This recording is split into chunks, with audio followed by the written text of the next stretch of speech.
Hi, today I'm going to be talking about how web applications have evolved over the last 2 decades and what are the fundamental reasons, what are the very basic and real reasons why technologies like REST, NoSQL have evolved and are currently where they are.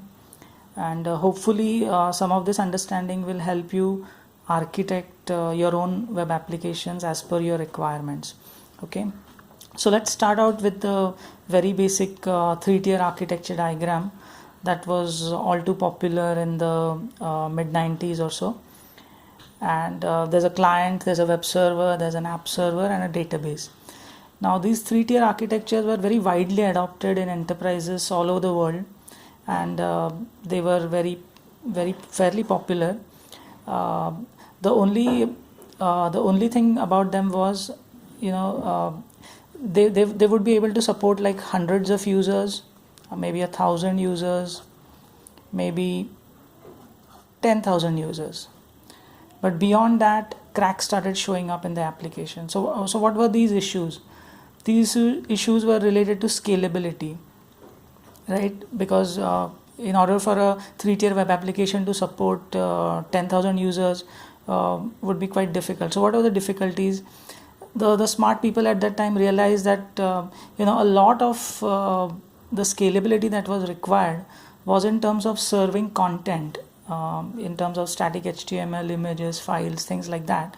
So one of the first things to happen was the smart people, the architects, they decided that the web servers should be scaled out. So obviously we started seeing these multiple web servers which was serving static content. Yeah, just picking up from files the images and static content and showing it, serving the clients. So the web servers could be very easily scaled, and they were scaled not only to tens of web servers but at times even to hundreds of web servers, right?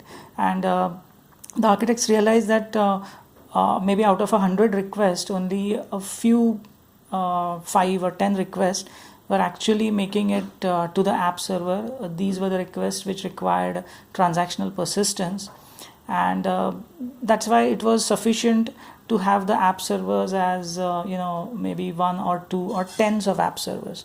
So with that started a trend of scaling the app servers themselves. Of course, for scaling you required load balancers in between so that the loads would be evenly distributed and all that. So with this kind of middle tier scaling, wherein the web servers were scaled up and also the app servers were scaled out rather, it worked quite well. There was also the option of scaling out as well as the option of scaling up, right? So the scale up started happening from 8 GB RAMs to maybe 128 GB RAMs. But memory was not the only resource which was a constraint. There's always CPU that is involved. There's always file I/O and network I/O. So threads, the number of threads that a single process can support. So all these contentious resources, meant that things can't be infinitely scaled up. At times they have to be scaled out as well. For the middle tier scaling out, this all worked out very fine, right? But at the end of the day, all these app servers were giving out requests to the database. So the database soon started becoming a bottleneck, right? So in order to support users, maybe 10,000 concurrent users or so, the database soon started becoming a bottleneck. So one of the early ideas was, to scale out the database as well. So you just put a load balancer here and you cluster the database instances. Yeah. So once the database instances were clustered, now there was an additional overhead. There was an overhead of keeping all these databases in sync, and that again brought down the scalability, at times the reliability, at times the availability. So the database clustering was not as easy as was thought, and it eventually didn't lead to as much performance. So one thing was very sure, that the databases could not be scaled out into tens and hundreds of instances like the web servers and the app servers. They couldn't be scaled out infinitely. At the most, you could have maybe a couple or 3 or 4 instances of the database. And before the synchronizing the database overhead start creeping in. So what was the solution? That's when people started thinking of alternatives to relational databases, and they really started thinking about all the vertices of the CAP, as mentioned in the CAP theorem: consistency, availability, and partition tolerance. And they started wondering that maybe we don't really need the database to be 100% consistent. And they started, thinking of alternatives wherein the consistency might be eventual consistency, but more important was the availability or the performance or the partition tolerance. So with this, gradually started the emergence of NoSQL databases. So some of the early NoSQL databases like Cassandra were very prolific in that they allowed the user to tweak all 3 vertices of the CAP theorem through configurations in Cassandra. Then there were databases that came up that are very specific to the use cases for persistence, like graph-oriented databases. Then there was MongoDB. So such kind of NoSQL databases started becoming very, very popular. The reason for this was the need for distributed persistence, and the distributed persistence was the only thing that was able to support these kind of 10,000 and plus concurrent users. So that's what started happening. NoSQL started making inroads into not only a web scale kind of applications, but to some extent even enterprise applications where it was relevant and necessary to support tens of thousands of concurrent users. So with this started the big NoSQL wave, right? So, but for companies that were at the frontier of scalability, companies like Facebook and Google, for these guys, even the distributed databases was not enough. For example, in the mid, by 2005 or 2006, Facebook was already running Cassandra distributed databases, and they were running tens of thousands of distributed nodes of Cassandra. But in spite of that, in spite of the middle tier scaling, in spite of the app server scaling, in spite of the distributed data persistence provided by Cassandra and other NoSQL databases, in spite of all this, the overall, you can say, a perception of the end user, the clients, was always, that the websites were kind of sluggish. And that's when the engineers started looking at this particular part of the end-to-end interactions, web interactions that were occurring. And they realized that the connectivity between the client and the web servers was often very flaky. It was across the internet. It could very well be halfway across the world. You could be accessing through a browser or through a mobile device from some remote part of the country, and the web servers would be in a completely different part of the world serving out that content. So what were the issues with with this connectivity? The connectivity, along with being a little flaky, it was also, the bandwidth was also an issue.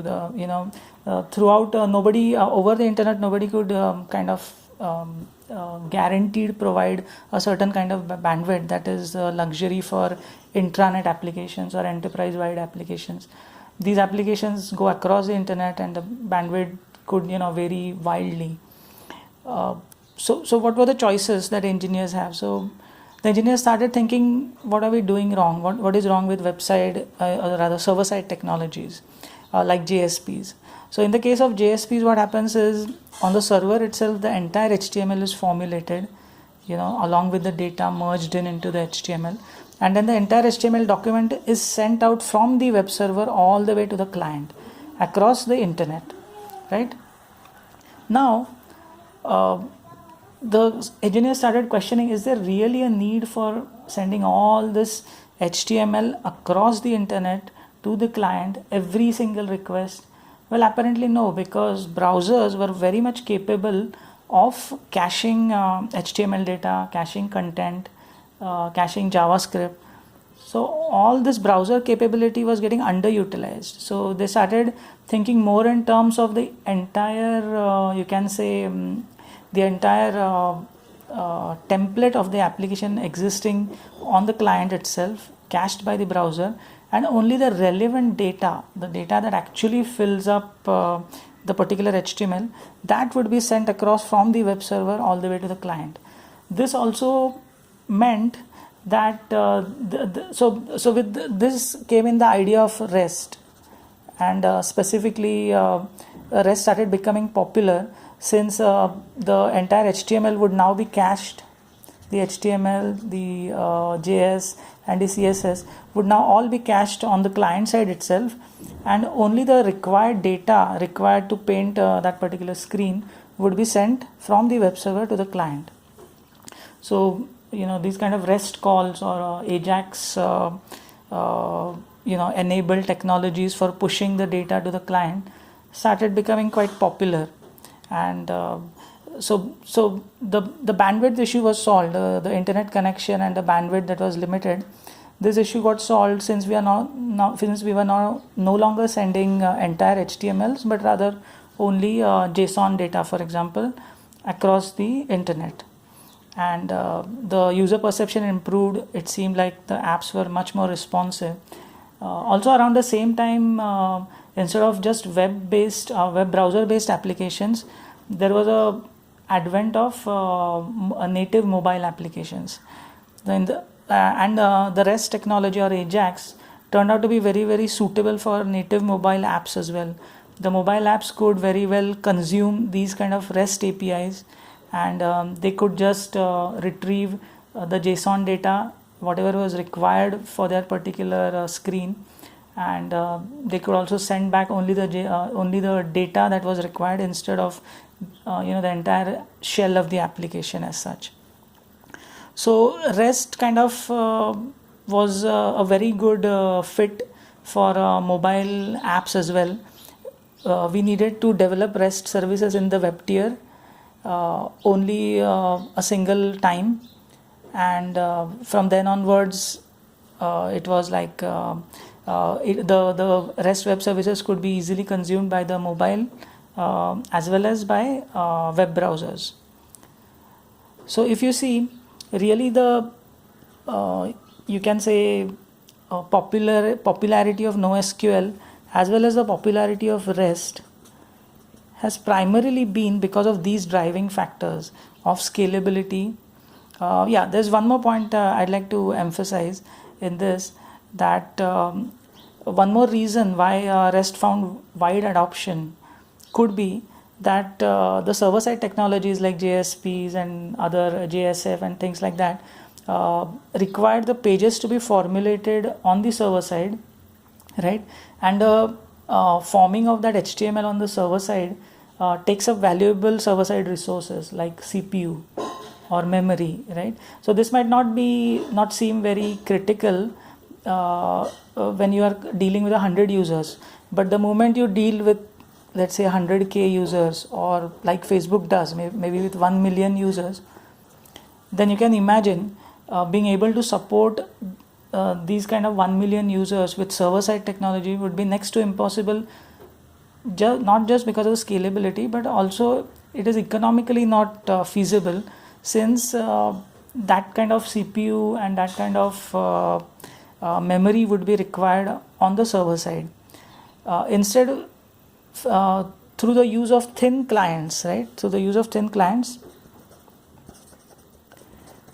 effectively some of that processing gets transferred from the server side to the client side, and that works out very well. That so it's not just the bandwidth issue with respect to the internet connectivity, but also it was an issue with being able to keep down processing cost at the server side and kind of pass on some of the processing burden over to the client side, over to the rich clients and to the mobile devices. So with this in mind, I think that's how NoSQL and REST gradually found adoption, and the web architecture started changing a little bit. Now, why is this relevant for enterprise web application development? This is very relevant because we need to kind of learn from some of these things, some of these evolutions, the way they have occurred for internet scale applications, and apply them in the context of enterprise web application development. So one thing that is coming out very well is we need to evaluate our requirements with respect to web application development within the enterprise, and categorize, what kind of scalability is required, categorize what kind of requirements, data requirements are there. Maybe the data is not just data is not just data, but should further be classified into read-only data and read-write data, and read-write data further classified into maybe write once, write rare, and write frequent. And then depending upon your requirements, depending upon analyzing the kind of data IO characteristics that your particular web application has, you can choose one out of many persistent solutions that are available. Certainly the various NoSQL databases are very much an option, and so hopefully this discussion has given you some idea of how the web applications have evolved, and how we can learn from that and we can apply some of these things to enterprise web application development. Thanks.